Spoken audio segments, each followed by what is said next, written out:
मेरे प्यारे दोस्त, आप सुनना शुरू कर दिए हैं इंजीनियर कार्तिकेय एसएससी को। आज 6 जून है और 6 जून में जितने भी एग्ज़ाम एनटीपीसी के में आए हुए क्वेश्चन हैं उसका डिस्कस करने जा रहा हूँ। ये सेकंड शिफ्ट है। फर्स्ट शिफ्ट का मैंने क्वेश्चन पूरे अपलोड कर दिए हैं, पूरे 40 के 40। ये सेकंड शिफ्ट है, पूरे 40 के 40 क्या कहते हैं अपलोड करूँगा। और लेवल की बात करते हैं तो यहाँ पर जो इस शिफ्ट का लेवल रहा वो इजी टू मॉडरेट रहा है। और मॉडरेट ही समझिए, इजी तो नहीं रहा है, समझ रहे हैं ना, मॉडरेट ही समझिए। क्योंकि अगर आप ढंग से पढ़े नहीं हुए हैं तो बहुत दिक्कत हो जाएगी, जीएस के क्वेश्चन कोई हिला नहीं पाओगे, समझ रहे हो। मैथ की बात करते हैं तो इजी टू मॉडरेट रहा है। और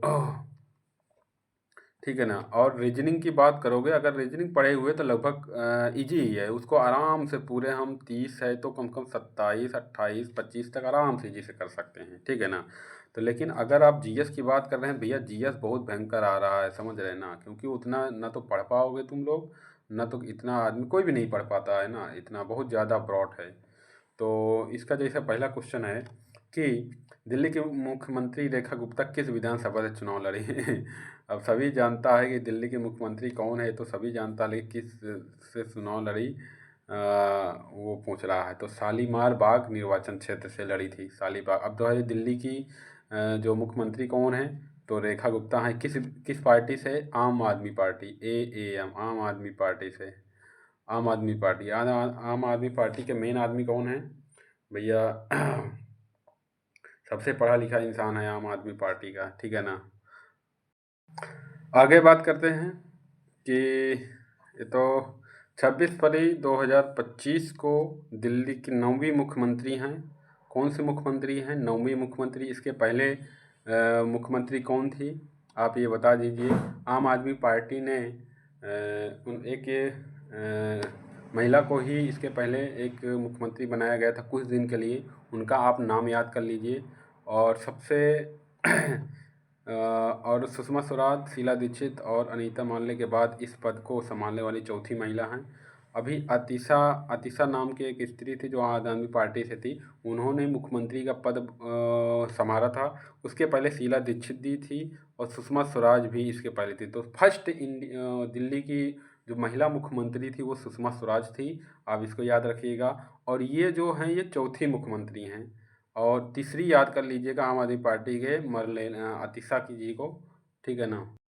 अगला क्वेश्चन आया हुआ था कि कांग्रेस अधिवेशन 1929, बहुत इम्पोर्टेंट है भाई। कांग्रेस अधिवेशन 1929, स्वराज शब्द की उत्पत्ति यहाँ पर हुई थी और इसके अध्यक्ष कौन थे? पंडित जवाहरलाल नेहरू। अब स्वाधीनता शब्द का किस उसमें स्टार्ट हुआ था? तो 1911 में अधिवेशन हुआ था। और वहाँ पर स्वाधीनता, अच्छा, एक जनगण मन अधिनायक, वंदे मातरम, दो चीज़ें थी। तो वंदे मातरम जो शब्द है 1996 में 1996 अधिवेशन, बनारस अधिवेशन में लागू किया गया था, मतलब गाया गया था। और जनगण मन शायद 1911 में अधिवेशन जो हुआ था उसमें गाया गया था। और 1929 में नेहरू जी के अध्यक्षता में जो हुआ था वो पूर्ण स्वराज की प्राप्ति, मतलब मनाने का जो वो हुआ था कि हम पूर्ण स्वराज के लिए आह्वान किया गया था, ये प्रस्ताव पारित हुआ था। और दूसरी बात तो 1930 आ गए हैं, तो 1930 भी याद कर लीजिए। 1930, 31, 32, ये तीनों क्या थे? जो हमारा अधिवेशन हुआ है 30, 31, 32। और 31 में लाहौर अधिवेशन हुआ था। लाहौर कांग्रेस की लाहौर में कौन किए थे? सरदार पटेल ने किए थे अध्यक्षता, और कांग्रेस की अध्यक्षता किए थे सरदार पटेल। और वहाँ पर जो मांग हुई थी, मौलिक अधिकार की मांग हुई थी। और इसी के साथ एक क्वेश्चन और याद कर लीजिएगा कि जो हमारा साइमन कमीशन आया था वो 1927 में गठन हुआ, 1928 में भारत साइमन कमीशन आया। ये चीज़ें आप याद कर लीजिएगा। और एक क्वेश्चन और आप याद कर सकते हैं कि जो हमारा क्या कहते हैं ये 29 ये स्वराज शब्द की जो हुआ था वो किस नदी पर 1930 में मनाने की घोषणा की गई थी कि हम लोग 1930 में स्वराज शब्द स्वतंत्रता दिवस मनाएंगे। वो किस नदी के किनारे पंडित जवाहरलाल नेहरू ने एक भारतीय झंडा को फहराया था, उसका नाम आप बताना है। आगे थोड़ा सा और जानकारी इसको बढ़ाते हैं कि जो हमारा ये 1929 वाला जो हमारा अधिवेशन हुआ, जो हमारा कांग्रेस सभा हुई, उसके किस के समय हुए? लॉर्ड इरविन थे इस समय, ठीक है ना। कौन थे? Lord Irwin. अब आईएनसी की स्थापना कब हुई? 1885। एओ ह्यूम ने कराई थी। इसके बारे में बताइए, ये कौन थे? एओ ह्यूम कौन थे, कोई बता सकता है? ये कुछ थे। और इसके प्रथम अध्यक्ष WC बनर्जी दास थे। और कहाँ हुआ था? मुंबई में हुआ था। दूसरा कहाँ हुआ था? दूसरा हमारा कोलकाता में हुआ था। सेकंड कहाँ हुआ था? कोलकाता में हुआ था। कोलकाता में हुआ था। इसमें के नौरोजी साहब थे। और तीसरा कहाँ हुआ? मद्रास में हुआ, चेन्नई में हुआ। इसके कौन थे? इसके कौन थे? बदरुद्दीन तैयबाजी जी शायद थे। और चौथा जो हमारा इलाहाबाद में हुआ, इसके क्या कहते थे, कौन अध्यक्ष हुए? म्यूल साहब थे। तो एक क्वेश्चन ये पूछता है कि सबसे पहले अंग्रेजी व्यक्ति के द्वारा अध्यक्षता कब की गई? तो चौथे अधिवेशन इलाहाबाद का जो कांग्रेस की सभा हुई थी, उसमें हमारा जो ये म्यूल साहब थे, ये अंग्रेज मतलब यूके के थे, और ये अध्यक्षता किए थे। चलिए आगे अगला क्वेश्चन आया हुआ था कि अगला क्वेश्चन ये आया हुआ था कि गुप्त काल के बाद अग्रहार किसके अधीन था? ये अग्रहार क्या है? सबसे पहले गुप्त काल की बात करते हैं। तो गुप्त काल क्या हुआ? गुप्त काल की स्थापना किसने की? श्री गुप्त ने की। गुप्त काल की स्थापना किसने की थी? श्री गुप्त ने की थी। देखो गुप्त काल से कई बार आया हुआ है, ध्यान दीजिएगा। गुप्त काल से कई क्वेश्चन आ चुके हैं, समझ रहे हो ना। तो गुप्त काल आप थोड़ा सा पढ़ के जाइए। इसके पहले भी गुप्त काल से आया हुआ था। उसमें पूछा था कि वो ग्रामीण में कुछ ग्रामीण लोगों को क्या कहते थे गुप्त काल में, ये आया था। इसमें क्या पूछ लिया है कि गुप्त काल में ब्राह्मण मंडलों में दी जाने वाली भूमि को क्या कहते थे? अग्रहार कहते थे।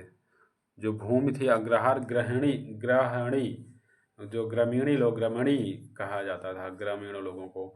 और गुप्त काल के बाद अग्रहार क्षेत्रीय राजवंशों में पल्लव, चोल और अन्य राज्यों के अधीन हो गया था। अग्रहार क्या होता है? भूमि जो मंदिरों को, ब्राह्मणों एवं मंदिरों को दी जाने वाली भूमि को अग्रहार कहा जाता था, समझ रहे हैं ना। और देखो अगला क्वेश्चन फिर से गुप्त काल से ही आया हुआ है। तो गुप्त काल बहुत इंपॉर्टेंट है। आप गुप्त काल के साथ मौर्य वंश भी आप तैयार करके जाइए, क्योंकि गुप्त काल अगर इसमें पूछा अगले वाले में मौर्य काल पूछ सकता है। तो मौर्य वंश की स्थापना किसने की थी? चंद्रगुप्त मौर्य ने की थी। और किसकी सहायता से किया था? किसकी सहायता किया था? कौटिल्य की सहायता से किया गया था। कौन था कौटिल्य भैया? कौटिल्य की पुस्तक क्या थी? अर्थशास्त्र थी। कौन सी पुस्तक? अर्थशास्त्र। कौटिल्य की पुस्तक कौन थी? अर्थशास्त्र थी, ठीक है ना। और कौटिल्य और ये जो थे चंद्रगुप्त मौर्य थे, इन्होंने किसका मारकर घनानंद थे, घनानंद इनको ख़त्म करके किसकी स्थापना की? मौर्य वंश की स्थापना की। और याद कीजिएगा कि जो हमारे क्या कहते हैं चंद्रगुप्त मौर्य थे, इन्होंने राजा अधिराज की क्या कहते हैं वो क्या कहते हैं धारण किया था। इसमें एक समुद्रगुप्त आए थे गुप्त वंश में। समुद्रगुप्त को भारत का नेपोलियन कहा जा सकता है। तो ईरान का नेपोलियन किसको कहा जाता है? याद रख बताइए। समुद्रगुप्त अगर भारत के नेपोलियन है तो ईरान का नेपोलियन किसको कहा? नादिर शाह को कहा जाता है, ठीक है ना। अब ये क्वेश्चन जो आया हुआ है, इसमें क्या पूछा है कि गुप्त काल में भूमि नियंत्रण के लिए मुख्य अधिकारी कौन था? अग्रहारिक था। अग्रहारिक क्या था? ब्राह्मणों को दी जाने वाली भूमि का प्रभावी होता था। अग्रहार किसको कहते थे? ब्राह्मणों को भूमि जो देते थे उसको कहा जाता था, ठीक है ना। देख रहे हैं अगला क्वेश्चन उसी से थोड़ा सा और बढ़ाते हैं इसको। तो गुप्त काल में भूलेखों की सुरक्षित रख रखाव के लिए जिम्मेदार अधिकारी कौन होता था? कर्णिका। कर्णिका याद रखना। और एक ये भी कर्णिका याद रखना। और ये जो अभी आया अग्रहार याद करना। और ग्रामीणों को ग्रामीणिका ये भी याद रखना। और गुप्त काल की स्थापना किसने की? श्री गुप्त ने की। ये याद रखना कि विदेशी मामलों के मंत्री किसे कहते थे? संधि विग्रह विदेशी मामलों के वो थे, ठीक है ना। और दूसरा, नगर श्रेष्ठिक नगर प्रशासन की देखरेख करने वाले अधिकारी। कुमार मात्य आयुक्ता एक राजा और प्रांतीय के बीच गहरे कुमार आयुक्ता एक राजा और प्रांतीय शासकों के बीच गहरे, मतलब इसका अर्थ ये होता है, ठीक है ना। आगे बढ़, अगला क्वेश्चन हमारा जो साइंस एंड टेक्नोलॉजी से आया हुआ है, इसमें आया हुआ था कि वर्तमान में इसरो के अध्यक्ष कौन है। भैया इसको कौन नहीं जान पाया था? वी नारायण को इसरो का 11वां अध्यक्ष बनाया गया। इसके पहले के थे कौन थे? के सिवन थे। और उसके पहले कौन थे? तो इस समय इसरो के नए अध्यक्ष बदल गए हैं। इसरो के अध्यक्ष 11वें अध्यक्ष कौन हो गए हैं? वी नारायण यादव जी हो गए हैं। अंतरिक्ष विभाग के सचिव नियुक्त किया गया है। और इन्हें इसके पहले कौन से? 10वें थे सोमनाथ। और के सिवन के कौन थे? के सिवन कौन थे? वे 9वें थे। तो के सिवन 9वें थे, जिसमें चंद्रयान-3 लॉन्च किया गया था। अब यह इसमें से क्वेश्चन क्या बनेगा, ध्यान देना। यह क्वेश्चन इसरो से आया हुआ है। इसकी स्थापना इसरो की कब हुई? 1869 में, पहला क्वेश्चन, ठीक है ना। और दूसरा ये याद करना है, चंद्रयान 3 कौन से रोवर, इसमें जो विक्रम और एक रोवर विक्रम और कौन लगा था? विक्रम और क्या था? प्रज्ञान। ये दोनों को याद रखना कि जो हमारा विक्रम लैंडिंग और रोवर, ये दोनों मतलब चंद्रयान-3 में जो पार्ट लगे हुए थे, इसको याद रखना। ये किस सैटेलाइट से भेजा गया था चंद्रयान-3 और किस दिन भेजा गया था? तो शायद 23 सितंबर था, याद रखना, ठीक है ना। तो इतनी चीज़ें याद रखना। तो हमारे 11वें जो अध्यक्ष हो गए कौन? नारायण साहब। और 9वें कौन से थे? के सिवन। 10वें कौन से? सोमनाथ। जहाँ पर सोमनाथ के समय चंद्रयान-2 लॉन्च हुआ था, जो कि खत्म हो गया था। मेरे प्यारे दोस्त, शिफ्ट 1 का रिपीटेड क्वेश्चन, शिफ्ट 1 में आया हुआ क्वेश्चन, 5 जून को आया हुआ क्वेश्चन है ये संजय मूर्ति पूछा है महालेखा। देख लो रिपीटेड क्वेश्चन है कि नहीं मेरे प्यारे दोस्त। रिपीटेड क्वेश्चन संजय मूर्ति, ये रिपीटेड हुआ, ठीक है ना। ये पूरा क्वेश्चन रिपीटेड हुआ और ये आज भी आया हुआ है, समझ रहे हैं ना। तो महालेखा अधिकारी के साथ साथ हम 4-5 क्वेश्चन 148, 165 और 76, ठीक है ना। 165 और 76। तो ये CAG साहब हो गए। 165 महाअधिवक्ता राज्य का, AG जनरल अटॉर्नी, ठीक है ना। ये केंद्र का सबसे बड़ा वकील, राज्य का सबसे बड़ा वकील। और CAG इसमें कौन है? CAG संजय मूर्ति। इसके पहले कौन से थे CAG, ये बताइए? गिरीश चंद्र मुर्मू। और आप याद करके जाइए कि इस समय AG कौन है और इस समय राज्य का महाअधिवक्ता कौन है, ठीक है ना।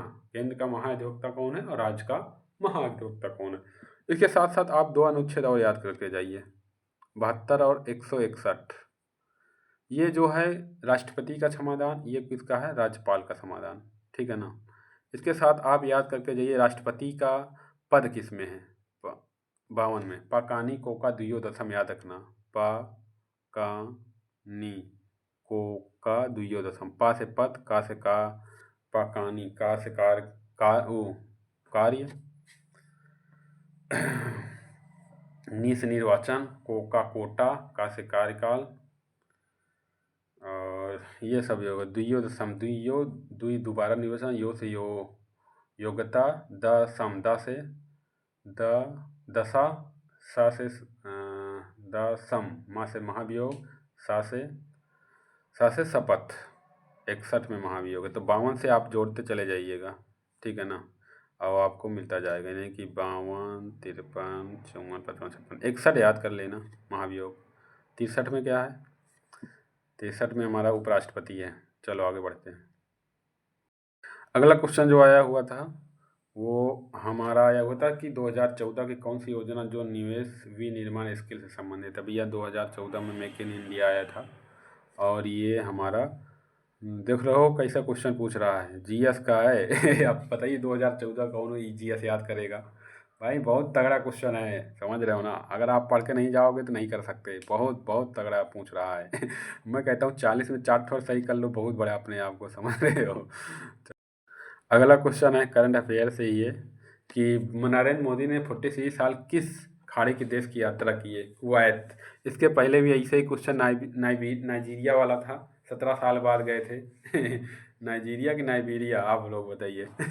तो कुवैत भैया है प्रधानमंत्री, ठीक है ना। अब प्रधानमंत्री की बात होती है तो बताइए, पाकानी कोका दिवदसम प्रधानमंत्री किस में है? 74 में है, अनुच्छेद 74 में प्रधानमंत्री है।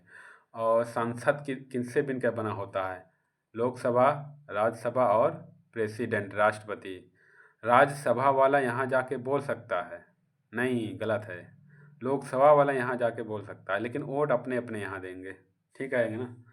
और राज्यसभा परमानेंट है, ये लोकसभा हर 5 साल ख़त्म हो जाती है।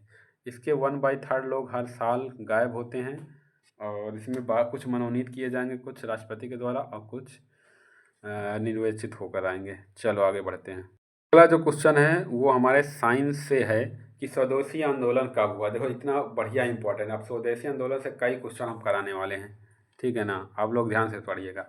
जो स्वदेशी आंदोलन है सबसे पहले किसके शासनकाल में हुआ? तो लॉर्ड कर्जन, कर्जन हरामी गधा, इसके समय हमारा स्वदेशी आंदोलन स्टार्ट हुआ। बंगाल का विभाजन, इन्होंने बताया कि अब बंगाल का विभाजन होने की घोषणा कर दी गई। और 1911 में सबसे पहले याद रखना कि बंगाल का विभाजन रद्द हुआ। क्या दिल्ली दरबार जो लगा वो कितनी बार लगा? 1 बार, 2 बार, 3 बार? तो टोटल 3 बार दिल्ली दरबार लगा। तीनों का सन याद करके आप जाइए, क्या तीनों का सन याद करके जाइए। और दूसरी बात ये है कि अब स्वदेशी आंदोलन की जब 1905 में लॉर्ड कर्जन ने ये सब हुआ, तो उसी समय स्वदेशी आंदोलन हुआ। मतलब कि अपने देश को बचाने के लिए उन्होंने बोला कि हम एक हैं, नारे लगे और इसका विरोध किया गया। उसी के हेरफेर में ये स्वदेशी आंदोलन स्टार्ट हुआ। और इस आंदोलन में जो चीज़ें हुई वो किसका बहिष्कार किया गया? वो बहिष्कार किया गया ब्रिटिश वस्तुओं का। ख़त्म करो भाई, स्वदेशी उत्पादों को बढ़ावा दिया जाए और ब्रिटिश की सभी चीज़ों को बंद किया जाए। नहीं यूज करेंगे ब्रिटिश की चीज़ें, बाहर की चीज़ें हम इंडिया का यूज करेंगे, ये नारा दिया। अगला जो क्वेश्चन आया हुआ है वो भैया तुम्हारा जियोग्राफी से है, ठीक है ना। अब आरावली पर्वत आ गया भाई। चलो, थार रेगिस्तान के क्षेत्र में कौन नहीं आता? ये ऐसा क्वेश्चन आया था। तो थार रेगिस्तान जो महान भारतीय मरुस्थल है, ठीक है ना, और एक ऐसा रेगिस्तान जहाँ उत्तर पश्चिम और दक्षिण पाकिस्तान में फैला हुआ है, या सिंधु नदी के मैदान और पूर्वी में पाकिस्तान, पंजाब आदि क्षेत्र में हुआ है। और आरावली पर्वत हमारा दक्षिण में कच्छ का। अच्छा, आरावली पर्वत कहाँ है सबसे पहले बताइए? ये राजस्थान में है। और आरावली पर्वत से ही हमारी एक साबरमती नदी निकली हुई है, जो शिफ्ट 1 में पूछा गया था, ठीक है ना। साबरमती नदी कहाँ से निकली हुई है? उदयपुर के आरावली पर्वतमाला से, ठीक है ना। तो ये हमारा बढ़िया क्वेश्चन याद हो जाएगा। और याद करो, थार का मरुस्थल रेगिस्तान में कितने वो हैं, झील हैं? केवला, केवला देव याद रहेगा? केवला देव याद रखना। कौन सा? केवला देव, सरिस्का, रणथंभौर। सरिस्का और रणथंभौर, ये दोनों याद, केवला देव और सरिस्का, रणथंभौर। आगे बढ़। अगला जो क्वेश्चन आया हुआ है वो आया हुआ है, शकों पर विजय प्राप्त करने के बाद चंद्रगुप्त मौर्य ने किससे विवाह किया? भैया पहले तो विवाह करो, हारा तो उसकी पत्नी या उसकी लड़की से शादी करो भैया, इसको फंसाओ, ऐसे होता था। तो नंदी राजकुमारी दुर्धरा से विवाह किया उन्होंने, उनसे पुत्र बिंदुसार उत्पन्न हुआ, ठीक है ना। बिंदुसार के बाद कौन आया? बिंदुसार। अब बिंबिसार किस वंश का था? हर्यक वंश का था। बिंदुसार किस वंश का था? मौर्य वंश का था। बिंबिसार बिंदुसार में अंतर होता है। बिंदुसार कौन है? चंद मौर्य वंश का। अब बिंबिसार कौन है? हर्यक वंश का। बिंबिसार में सबसे पहले कौन आया? अजातशत्रु उदयन। बिंबिसार, अजातशत्रु उदयन, अजातशत्रु उदयन, ये सब बिंबिसार वाले में है। और इन्होंने श्लोकन निकेटर को हराया। ये शक से संबंधित आते हैं, यूनानी हैं। तो उनकी बेटी से हेलेना, हेलेना की रब से फरियाद, एक संस्कृत में याद करने के लिए एक फार्मूला आता था। First block, first A, helium, lithium, है ना। चलो आगे बढ़ते हैं। थोड़ी सी जानकारी और आपको देना चाहते हैं। जानकारी ये है कि भैया हमारा जो है ध्रुव शक शासन को हराने के बाद चंद्रगुप्त मौर्य ने ध्रुव स्वामिनी से शादी की। एक राजकुमारी थी, उनकी बेटी का नाम प्रभावती था। उन्होंने नागराज कुमार कुबेर नागा से शादी की थी। अबे वही कितनी शादी की हो, जिन्होंने प्रभावती नाम की एक बेटी हुई। उन्हें अपनी बेटी प्रभावती का विवाह वाकाटक देश के रुद्रसेन द्वितीय से कर दिया। देख लो भैया, 3-3 4-4 शादी तो ये कर लिए भैया चंद्रगुप्त मौर्य। पहले के राजा भी बड़े छिनार थे। चलो भैया, एक क्वेश्चन आ गया, बहुत बढ़िया है। नरेंद्र मोदी ने गति शक्ति किस वर्ष लॉन्च किया था? भैया नरेंद्र मोदी को खूब पूछा था, बीजेपी वाले हैं ना। तो पीएम नरेंद्र मोदी ने गति शक्ति को 2021 में लॉन्च किया था। देखो ये है करंट अफेयर का 2021 में स्टैटिक जीके है। बताओ ये कहाँ से कितना करंट अफेयर पूछा हुआ है, बहुत तगड़ा है। समझ रहे होंगे नहीं। अब इसमें एक ये याद रखना, 72 राष्ट्रपति का, और प्रधानमंत्री किस में आएंगे, 74 मंत्रिपरिषद। अब ये बताइए कि मोदी जी हैं जो हैं, ये किसके अध्यक्ष होंगे? नीति आयोग के अध्यक्ष कौन होंगे? प्रधानमंत्री। याद रहेगा। सीएजी की नियुक्ति कौन करेगा? राष्ट्रपति। अगला क्वेश्चन कंप्यूटर से है भैया, फंसा गया। रैम का कार्य क्या होता है? रैम, रोम, रैंडम एक्सेस मेमोरी, ठीक है ना। अस्थायी है, जो सीपीयू सेंट्रल को डाटा निर्देशित करने को जल्दी एक्सेस करने की सुविधा प्रदान करता है। सीपीयू क्या है? कंप्यूटर का ब्रेन है, ठीक है ना। सीपीयू क्या है? ये जो है कंप्यूटर का ब्रेन है दिल नहीं है। इसमें एएलयू आता है, रजिस्टर आता है और सीयू आता है, ठीक है ना। ये 3 पार्ट उसके होते हैं। ये क्वेश्चन उसमें पूछा था। और देखो ये काम क्या है, बता हो गया ना। रैंडम एक्सेस मेमोरी अस्थायी स्टोरेज है, भाई लाइट गई तो गायब हो जाएगा सब। लेकिन रोम क्या है? स्थायी होती है, हमेशा के लिए होता है, जब भी चाहो तब भी। ये एक्सटर्नल होता है रोम, उसका फुल फॉर्म होता है रीड ओनली मेमोरी। अच्छा आगे बताओ, आगे पढ़ते हैं। कि स्टोर किया जाता है, वर्तमान में उपयोग किया जाता है, ये सब हो ही गया। चलो आगे बढ़ते। अगला क्वेश्चन डीपीएसपी से है भैया, बहुत बढ़िया, 1 नंबर। डीपीएसपी फंस गया ना। सबसे पहले डीपीएसपी को पोस्टमार्टम करते हैं। डीपीएसपी में मौलिक अधिकार की बात करते हैं। तो सबसे पहले डीपीएसपी कहाँ से है? देखो 1 से 4 तक कौन है? हमारा राज्य और उसके बीच जो ये है। 4 के बाद 5 से 11 तक नागरिकता, 12 से 35 तक मौलिक अधिकार, और 36 से 51 तक डीपीएसपी। चलो बताइए, सबसे पहला क्वेश्चन आता है डीपीएसपी कहाँ से लिया गया है? डीपीएसपी आयरलैंड से लिया गया है, पहला क्वेश्चन, ठीक है ना। यह क्वेश्चन आ सकता है। और दूसरा क्वेश्चन है कि जो डीपीएसपी है वो आयरलैंड से लिया गया है। इसमें जो मौलिक कर्तव्य जोड़ा गया वो क्या इसमें पहले से था कि बाद में जोड़ा गया? तो याद रखना, मूल संविधान में कोई हमारा मौलिक कर्तव्य नहीं था। इसको 86वां संविधान संशोधन, 42वां संविधान संशोधन से इसको जोड़ा गया। कितने मौलिक उस समय जोड़े गए थे? टोटल 10 मौलिक कर्तव्य थे, और इस समय कितने हैं? टोटल 11 हैं। तो एक कब जोड़ा गया? एक को जोड़ा गया था 86वां संविधान संशोधन 2002 में। याद रखना, जो 11वां मौलिक अधिकार है उसको 86वें संविधान संशोधन 2002 में जोड़ा गया, ठीक है ना। अब 86वां संविधान संशोधन का संबंध किससे है? ये शिक्षा से संबंधित है। शिक्षा से कोई भी चीज़ें होती हैं वो हमारा 86वां संविधान संशोधन जाता है। इसमें क्या था, 6 से लेकर 14 साल के बच्चों को भैया शिक्षा देना अनिवार्य है। और इसी 42वें संविधान संशोधन से 45 में 0 से लेकर 6 वर्ष के बच्चों को शिक्षा की आवश्यकता दी गई। और 21 के ए आर्टिकल में शिक्षा की क्या कहते हैं देने के लिए, मौलिक अधिकार के लिए भी इसमें मौलिक अधिकार भी बना दिया गया कि शिक्षा मौलिक अधिकार है। ये 21 के आर्टिकल ए में दिया गया था, ठीक है ना। तो इतने क्वेश्चन याद रखना। और अब आगे आते हैं 42वां संविधान संशोधन, डीपीएसपी, ये सब है। अब कहाँ जोड़ा गया? 51 के का में, या इसको हम 4 के का भी बोल सकते हैं। इसमें आप एक 47 याद कर लीजिएगा, इसका संबंध कृषि से है। और 45 का संबंध शिक्षा से है। और एक याद कर लीजिएगा, हमारा जो क्या कहते हैं 38 किससे संबंधित है बताइए? राज्य लोक सेवा अभिवृद्धि के साथ 38 ये याद कर लेना। और एक याद कर लेना जो तुम्हारा है क्या कहते हैं 40 किससे है? 40 तुम्हारा जो है वो पंचायत से है। किससे है? पंचायत से है। पंचायत से है, याद रखोगे। 40 किससे है? पंचायत से है। 40 किससे है? पंचायत से है। 39 याद रखना। 39 में क्या कहा गया है? 39 में ये कहा गया है कि राज्य द्वारा अनुसरणीय कुछ नीतियां सख्त हैं, ठीक है ना। सामान्य न्याय और निःशुल्क विधिक 39 का का समान न्याय और निःशुल्क विधिक 39 का का में समान न्याय और विधिक समान विधिक। चलो आगे बढ़ो। ओलंपिक आईओसी 10वें अध्यक्ष के रूप में चुना गया जिम्बाब्वे के क्रिस्टी कोलन, ठीक है। इस पद के लिए चुनी गई महिला और अफ्रीकी है। 2025 को थॉमस बॉक की जगह लेंगी। 23 जून 2025 को थॉमस बॉक की जगह लेंगी आईओसी। अगला क्वेश्चन बहुत बढ़िया भैया, वो है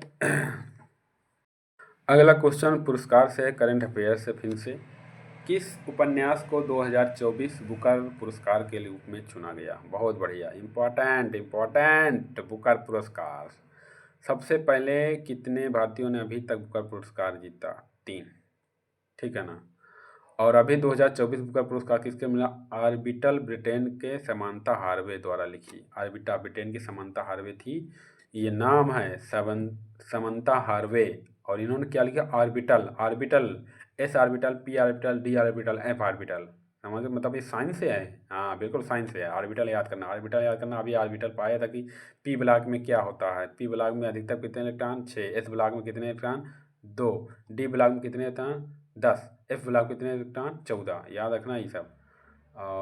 आगे पढ़ते हैं। कितने भारतीयों ने अभी तक बुकर पुरस्कार जीता? 3। 1997 में the dog of small thing के लिए किरण देसाई को, 2006 में द हेरिटेज ऑफ लॉस के लिए, और अरविंद डगडल 2008 में ये किताब दिया गया। ये भैया सबसे पहला कौन से? अरुधा 93 में दिया गया, the dog of small thing पहला। किरण देसाई 2006 में, 2008 में द टाइगर, याद रखना। तो ये तीनों क्वेश्चन पूछ सकता है, ठीक है ना। आगे बढ़ते हैं। चलो अब क्वेश्चन कुछ थोड़ा सा और बताते हैं। जो हमारा ये है कि बुकर पुरस्कार किसके क्षेत्र में दिया जाएगा? साहित्य के क्षेत्र में। 2024 का अंतर्राष्ट्रीय पुरस्कार एपेस बैंक द्वारा लिखित पुस्तक माइक हॉब द्वारा अनुवादित पुस्तक कैरोस को दिया गया, ठीक है ना। कैरोस एक उपन्यास है। हाँ बहुत बढ़िया क्वेश्चन भैया, ये बहुत मुद्दे वाला वो है। वक्फ बिल में क्या परिवर्तन किया गया? वक्फ बिल वाला अभी बहुत मुद्दा उठा था वक्फ बिल बहुत बार क्या परिवर्तन है? वक्फ बिल विधेयक 2025 में सभी लोकसभा में 8 अगस्त 2024 को पेश किया गया। 1923 के मुस्लिम वक्फ अधिनियम को, 1923 वाला अधिनियम है, उसको बदला गया 2025 में। और 1995 वक्फ अधिनियम में संशोधन करने का प्रस्ताव किया गया। समझ रहे हैं ना? तो इसमें संशोधन की बात करते हैं, क्या किया गया था। तो वक्फ बिल में कई महत्वपूर्ण परिवर्तन किए गए। इन परिवर्तनों में क्या है? गैर मुस्लिम समुदाय महिलाओं को वक्फ बोर्ड में शामिल करना, और गैर मुस्लिम समुदाय वक्फ प्रॉपर्टी में डिलीटीकरण, कलेक्टर को सर्वेक्षण का अधिकार, और ट्रिब्यूनल को फैलाने के लिए खिलाफ हाई कोर्ट में अपील की अनुमति हो गई। वक्फ बोर्ड बहुत बढ़िया है भाई। देखो इसमें क्या था कि अब क्या था, नहीं था, आगे बढ़िए अभी नहीं। अगला क्वेश्चन जो आया था, हमारा आया हुआ है, वो था कि सिंचाई के मुख्य स्रोतों में से कौन सा है? तो सिंचाई का जान ही रहो भैया, कुआं, नलकूप, इनके अलावा नहरें हैं। सबसे ज़्यादा सिंचाई का जो है हमारा क्या है? कुआं और नलकूप ही हैं। और नहरों से बहुत कम, दूसरे नंबर पर नहरों से, तीसरे नंबर पर तालाब और उससे। अब सिंचाई की बात कर रहे हैं तो एक क्वेश्चन। तो भैया देखो, अगर आप कंप्यूटर पढ़ रहे हो तो उसमें से 3 क्वेश्चन आप मार के आओगे, ठीक है ना। और कंप्यूटर का वेटेज बहुत बढ़िया है, बहुत इधर इधर उधर मत पढ़ो, कंप्यूटर पढ़ लो। अल्ट टैब को दबाने पर क्या होगा? खुली हुई विंडो या एप्लीकेशन के बीच स्विच कर सकते हैं। Alt tab alt T, alt B, ये सब याद कर लो बढ़िया सा। एक तो है भाई 60 फॉर्म आ रहा है, एक क्वेश्चन हो सकता है। चलो अगला क्वेश्चन हमारा साइंस से, देखो फिर से आ गया गुप्त काल। देख रहे हो भैया, गुप्त काल भर भर के पूछ रहा है भाई, आज 2 दिन से मैं देख रहा हूँ। अब सामंत और भक्ति किसे, तो भक्ति उसमें भी आया था, है ना। गुप्त काल में सामंत और भक्ति दो अलग अलग संदर्भों में प्रयोग किया गया। सामंत राजा के अधिशासक था, राजा का सेना था और धन प्रदान करते थे। भक्ति का अर्थ है राजा के प्रति निष्ठा और समर्पण का। यार मुक्ति भक्ति सब पूछे जा रहा है, श्री गुप्त उर्तुक देख रहे हो ना भैया, गुप्त वंश पढ़ के जाओ यार। ये है कि ये साइंस से है, रसोई में परासरण का एक उदाहरण है। परासरण मतलब ओस्मोसिस, ओस्मोसिस मतलब रिवर्स। जैसे हम मेवा भिगोते हैं, मेवा भिगोना, अचार बनाना, सूखे मेवों में पानी भिगोना, सलाद के पत्तों को पानी में भिगोना, नमक से मछली को सुखाना, ये सब क्या है, रिवर्स ऑस्मोसिस है। अरे यार गजब आ रहा है यार, रिवर्स ऑस्मोसिस देख लो, रसोई में साइंस है। इसमें से एक क्वेश्चन ये आया था कि तुम्हारी जो अनुसूची से है, अनुसूची का पोस्टमार्टम करते हैं। अनुसूची पूछा गया तो 1992 में जिसे समाप्त किया गया, इसके संबंध में क्या था। देखो अनुसूची फर्स्ट क्या है, राज्य और राज्यों के मध्य है। अनुसूची सेकंड क्या है, अनुसूची सेकंड में क्या है, पैसा, पैसा मतलब भत्ता, भत्ता। तीसरे में शपथ, तीसरे में शपथ। चौथे में राज्य, चौथी अनुसूची में क्या है आप ये बताइए। चौथे अनुसूची में है राज्यसभा में स्थानों का आवंटन। पांचवी अनुसूची क्या है, किसके लिए है, पांचवी अनुसूची है, अनुसूची जनजातियों के लिए है। छठी अनुसूची जो है वो है हमारी क्या, किसके लिए, नागालैंड, 4 राज्यों के विशेष जनजातियों के लिए है। छठे असम, मेघालय, त्रिपुरा, मिजोरम, असम, मेघालय, त्रिपुरा, मिजोरम। उसके बाद 7वीं अनुसूची है शक्ति का बंटवारा, राज्य और केंद्र के बीच। 8वीं अनुसूची भाषा है, ये मूल संविधान में थे। अब 9वीं अनुसूची को जोड़ा कब गया था, पहले संविधान संशोधन 1951 में। उसके बाद जो 10वीं अनुसूची है, 10वीं अनुसूची दल बदल का है, ठीक है। इसको कब जोड़ा गया था, 10वीं अनुसूची को कब जोड़ा गया था बताइए, दल बदल, दल बदल, ठीक है ना। इसको 52वें संविधान संशोधन के द्वारा। उसके बाद 11वीं अनुसूची है पंचायत से 73वें संविधान संशोधन के द्वारा। उसके बाद 12वीं अनुसूची है वो 74वें संविधान संशोधन के द्वारा, नगर पंचायत। तो 73 74 याद करना। 73 कब हुआ था, 1992 में लागू कब हुआ, 1993। 74 कब हुआ, 1992 का था, लागू कब हुआ, 1993 का। एक क्वेश्चन ये आया था कि जो हमारा ओलंपिक सम्मान से पूछा गया था, जो मिला था कि अभिनव बिंद्रा, नीरज कुमार, मनु भाकर, एक और ऑप्शन था। मैडम नहीं था, कुछ ओलंपिक के सम्मान थे, ये सब कुछ ऐसे ओलंपिक से आप लोग पढ़ कर जाइए। तो मेरे प्यारे दोस्त, क्वेश्चन कैसा रहा इसका हम एनालिसिस करने जा रहा हूँ कि भाई ये वाला शिफ्ट जो रहा बहुत हार्ड रहा भाई, मैं तो खुद बता रहा हूँ, इस वाले शिफ्ट में बहुत हार्ड रहा है। और हार्ड के कहने का ये मतलब नहीं है कि इतना भी हार्ड रहा है। आप अगर ढंग से पढ़े हुए होगे 17-18 क्वेश्चन करने में आपकी नानी याद आ जाएगी। समझ रहे हो कि नहीं। तो इस शिफ्ट सबसे तगड़ा, सबसे कठिन जीएस का वो पार्ट रहा है। तो आप लोग कैसे क्या है अब उसको ध्यान से समझिएगा, पढ़ के जाइएगा। बिना पढ़े भैया सिलेक्शन होने वाला है नहीं। कम से कम आप 70 के आसपास बढ़िया करके आ रहे हो तो उम्मीद रखिएगा। 60 प्लस 65 प्लस किस जोन से डाल रहे हो ये भी। और थोड़ा सा रीजनिंग और एप्टीट्यूड बढ़िया सा फार्मूले बढ़िया सा पढ़ कर जाइए, उसी में थोड़ा सा कॉन्फिडेंस लाइए। इसमें तो कोई कॉन्फिडेंस नहीं हो पाएगा। चलिए कोई नहीं, बात नहीं। और आप लोग लाइक भी कीजिए, सब्सक्राइब शेयर भी कीजिए, थोड़ा सा मोटिवेशन बढ़ेगा, क्योंकि वैसे भी सब्सक्राइबर है नहीं, मन नहीं कर रहा है, ठीक है ना। तो आप लोग सब्सक्राइब कीजिए, शेयर भी कीजिए, कमेंट भी कीजिए, लाइक भी कीजिए। चलो कोई नहीं, गुड नाइट, रात की 12 बज चुके हैं।